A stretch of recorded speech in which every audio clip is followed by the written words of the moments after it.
ఉగాది అసలు అర్థం తెలుసా? 2026 తెలుగు సంవత్సరం పేరు తెలుసా?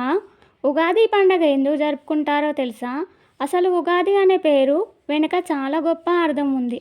ఉగాది అనే పదం 2 పదాల నుంచి వచ్చింది. యుగ ప్లస్ ఆది, యుగాది. కొత్త యుగానికి ప్రారంభం అని అర్థం. అందుకే ఈ రోజును తెలుగువారు కొత్త సంవత్సరం ప్రారంభంగా జరుపుకుంటారు. 2026 సంవత్సరంలో ప్రారంభమయ్యే తెలుగు సంవత్సరం పేరు శ్రీ విశ్వవాసునామ సంవత్సరం. ఈ రోజు నుంచి కొత్త ఆశలు, కొత్త లక్ష్యాలు, కొత్త జీవిత ప్రారంభమని భావిస్తారు. అందుకే ప్రతి ఇంట్లో ఉగాది పచ్చడి తింటారు, పంచాంగం వింటారు, కొత్త సంవత్సరానికి ఆనందంగా స్వాగతం పలుకుతారు. ఉగాది రోజు బొబ్బట్లు ఎందుకు చేస్తారు? ఉగాది తెలుగువారి కొత్త సంవత్సర ప్రారంభం. ఈ రోజున తీపి వంటకాలు చేయడం ఒక సాంప్రదాయం. అందులో ముఖ్యంగా బొబ్బట్లు చేస్తారు. కారణం తీపి.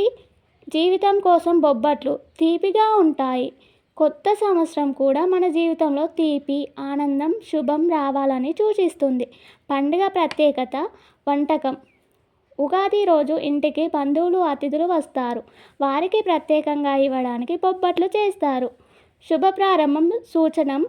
పండగ రోజు తీపి తింటే ఈ సంవత్సరం శుభంగా ఉంటుంది అని పెద్దల నమ్మకం. ఉగాది పచ్చడితో పాటు సాంప్రదాయం. ఉగాది పచ్చడి జీవితంలో అన్ని రుచులను సూచిస్తే బొబ్బట్లు తీపి, ఆశలు మరియు సంతోషాన్ని సూచిస్తాయి.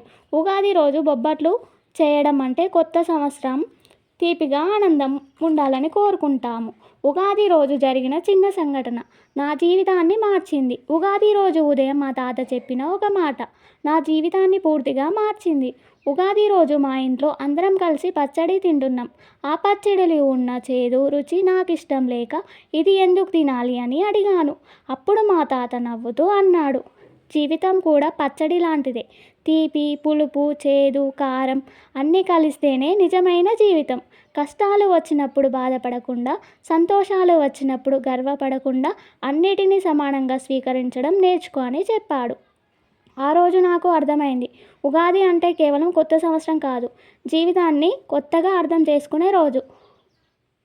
ఉగాది రోజు జరిగిన చిన్న సహాయం చివర్లో షాక్ ఇచ్చింది. రోడ్డుపై ఒక వృద్ధుడు ఒంటరిగా కూర్చొని ఉన్నాడు. అందరూ పండగలో బిజీగా వెళ్ళిపోతున్నారు. కానీ ఆ వృద్ధుడు మాత్రం తినడానికి కూడా ఏమీ లేదు.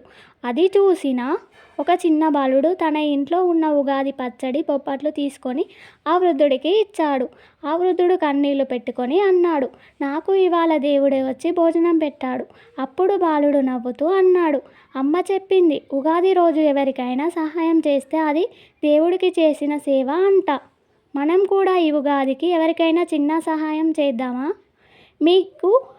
మీరు కూడా ఈ కథ నచ్చితే హ్యాపీ ఉగాది అని కామెంట్ చేయండి.